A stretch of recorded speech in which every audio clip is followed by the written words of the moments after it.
পূজ্য প্রেমানন্দজি মহারাজ শরণাগতি সম্পর্কে যা বললেন তা বাংলায় বলছি, আপনারা শ্রবণ করুন।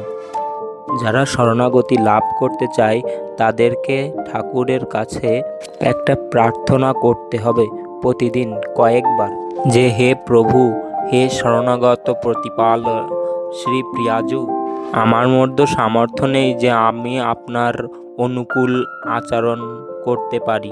আপনিই আমাদেরকে বল দেন, শক্তি দেন, যে শক্তির দ্বারা আমি আপনার অনুকূল পরিস্থিতিতে এবং নিয়মকানুনের মধ্যে চলতে পারি। আর হে প্রিয়ালাল, মন বচন কর্ম থেকে আপনার প্রতি যে প্রতিকূল আচরণ আমার এই অধমের দ্বারা হয়েছে সেটাকে ক্ষমা করে দিন। আপনি অনেক উদার, অনেক কৃপালু। হে শরণাগতি ভয় হারি, এই জীবন আপনার প্রতি সমর্পিত হোক, আর এই দেহের দ্বারা যন্ত্রের মতন তেমনই আচরণ হোক যেমন আপনার প্রিয়। আমার মধ্যে সামর্থ্য নেই যে আমি আপনার পছন্দ সহিত আচরণ করতে পারি।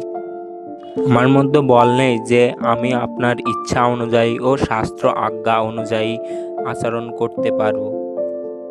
হে প্রভু, তুমি আমাকে স্বীকার করে নাও, আমি যেরকমই আছি না কেন। যদি শরণাগতি হতে ইচ্ছা থাকে তাহলে মহারাজজির এই বাণী প্রতিদিন ভগবানের সামনে একান্তে আর্তভাবের সহিত তার সামনে প্রার্থনা করুন। মহারাজজি বলছেন অবশ্যই এই প্রার্থনা করা উচিত, অবশ্যই এই প্রার্থনা করা উচিত।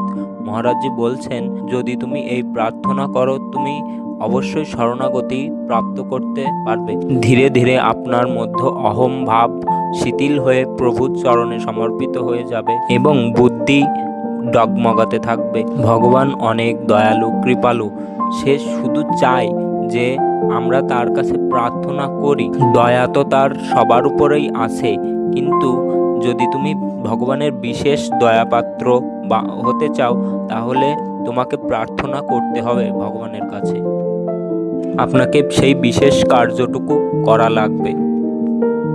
এরকম প্রার্থনা করুন যে আমাদের আর সামর্থ্য নেই যে আমরা ভগবত আজ্ঞা অনুসারে জীবনযাপন করতে পারি।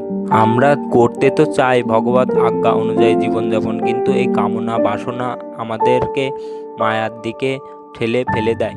এই কামনা বাসনা ইচ্ছা আমাদের ভগবানের বিরুদ্ধে আচরণ করতে বাধ্য করে, ভগবানের থেকে অন্য চিন্তা করতে বাধ্য করে দেয় এই কামনা বাসনা। তাহলে আমরা কি করতে পারি? আমরা শুধু একটিই কাজ করতে পারি, তা হলো ভগবানের কাছে প্রার্থনা।